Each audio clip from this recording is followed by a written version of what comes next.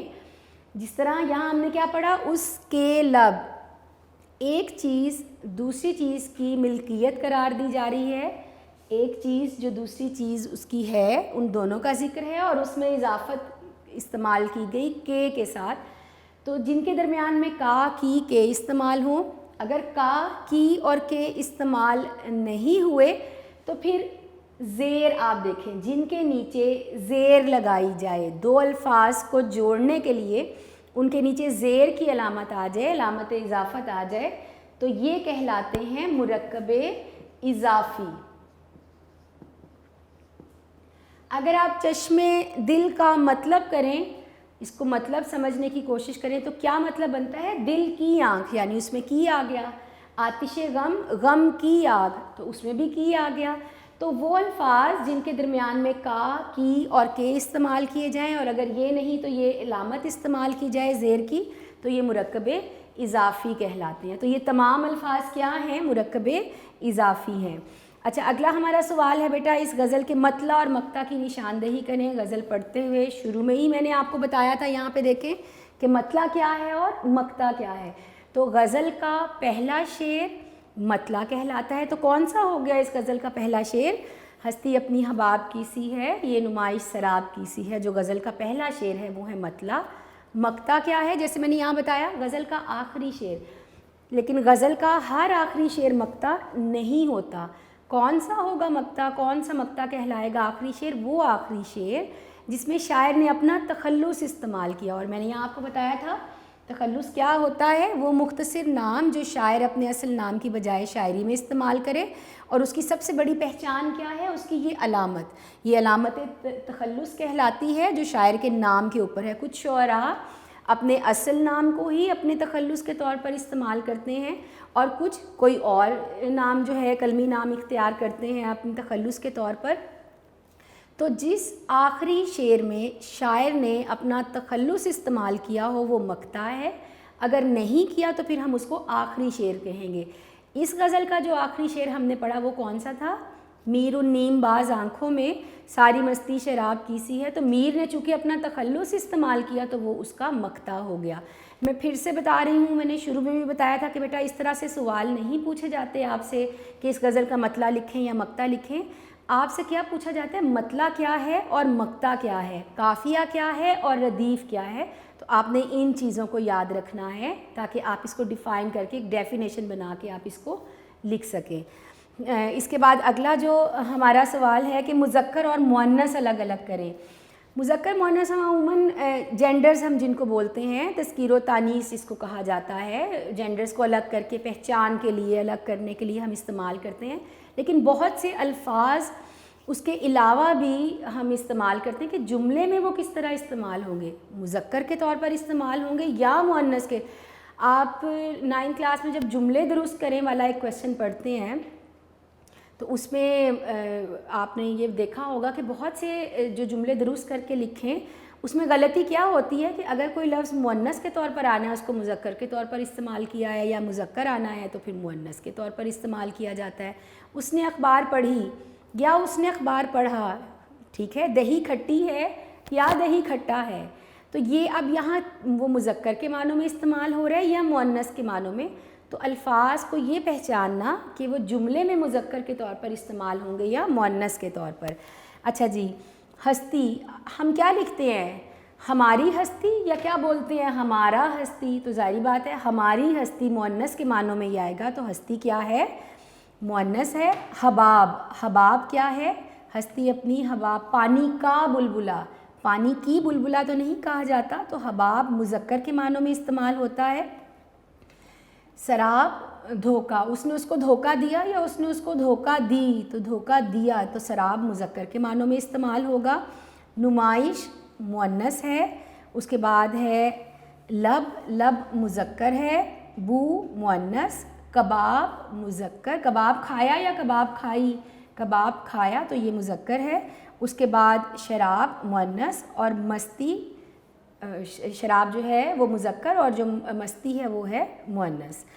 اس کے بعد بیٹا ہمارے ہیں اعراب۔ پہلے بھی میں نے آپ کو بتایا تھا کہ 10th کلاس جو ہے آپ کی، اس میں تو باقاعدہ آپ کے ایم سی کیوز کا حصہ ہے۔ آپ کے جو اعراب کے کچھ الفاظ ہیں، آپ کے 2 ایم سی کیو اس طرح کے ہوتے ہیں کہ جو اعراب سے متعلق ہوتے ہیں، لیکن 9th کلاس کے جو ایم سی کیوز ہم نے شروع میں جب پیپر پیٹرن پڑھا تھا اور جو اس میں ایم سی کیوز کو ہم نے ڈیوائیڈ کیا تھا، تو وہ اسباق میں سے لیے تھے۔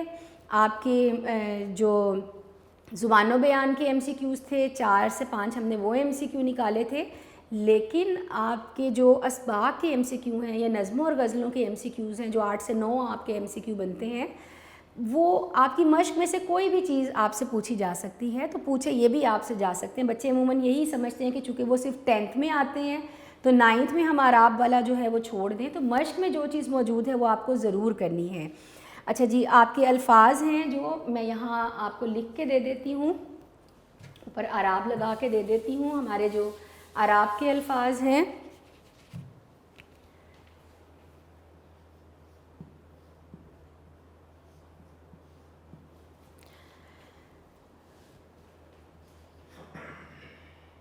ہاں جی، پہلا ہمارا لفظ ہے حباب، سراب، نمائش۔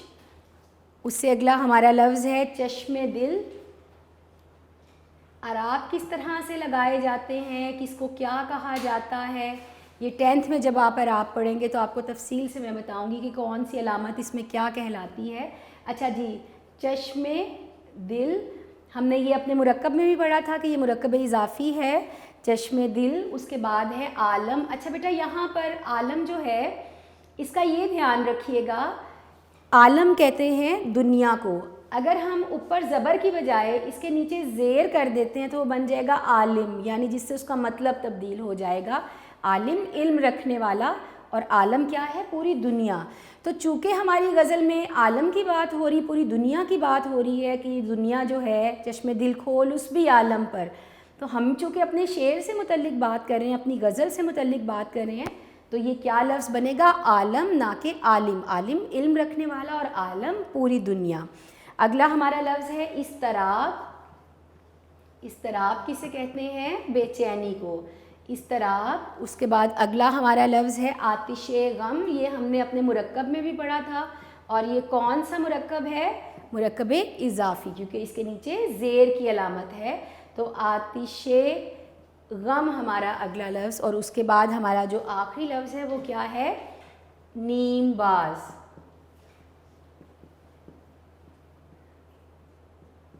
اگلا ہمارا لفظ، آخری لفظ وہ کیا ہے؟ نیم باز۔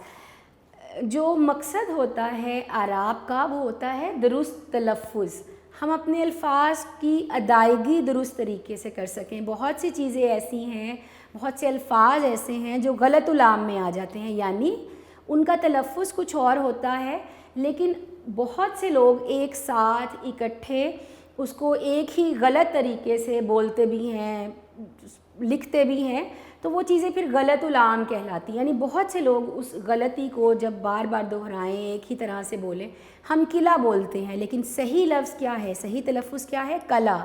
ہم بولتے ہیں سوال، لیکن صحیح تلفظ کیا ہے؟ سوال، اس پہ پیش آتا ہے۔ ہم محبت بولتے ہیں، لیکن صحیح لفظ کیا ہے؟ محبت۔ ہم بولتے ہیں استعمال، لیکن استعمال نہیں ہے، استعمال صحیح لفظ ہوتا ہے۔ ہم مرض کہتے ہیں کسی کو کوئی بیماری ہو جانا، لیکن صحیح لفظ کیا ہے؟ مرض۔ تو جب ہم چیزوں کو بہت سے لوگ ایک ساتھ غلط بولنا شروع کر دیں اور اس کا ایک رواج بنتا چلا جائے تو وہ غلط الام کہلاتی ہے۔ ہمارے ہاں بہت سے الفاظ غلط الام میں بولے جاتے ہیں، تو پھر اس کو صحیح ادائیگی کے لیے، صحیح تلفظ کے لیے اعراب کا استعمال کیا جاتا ہے، کیونکہ اردو ایسی زبان ہے جس میں ترکی کے بھی الفاظ شامل ہیں، عربی کے بھی الفاظ شامل ہیں، فارسی کے بھی الفاظ شامل ہیں، ہندی کے بھی الفاظ شامل ہیں۔ بہت سی الفاظ جو زبانوں کے الفاظوں کا جو مجموعہ ہے وہ چونکہ اردو ہے، تو اس لیے اس میں مختلف زبانوں کے چونکہ الفاظ موجود ہیں، تو درست تلفظ کے لیے، صحیح ادائیگی کے لیے پھر ہم اعراب کا استعمال کرتے ہیں۔ تو کوشش ہمیں کرنی چاہیے کہ وہ چیزیں جو غلط الام میں ہیں ہم بھی اس کو حصہ نہ اس میں اپنا ڈالیں، بلکہ ان کو درست تلفظ کے ساتھ ادا کریں۔ تو کوشش کیا کریں صحیح پڑھنے کی، تاکہ آپ کو صحیح لکھنا بھی آئے۔ تو سراب، نمائش،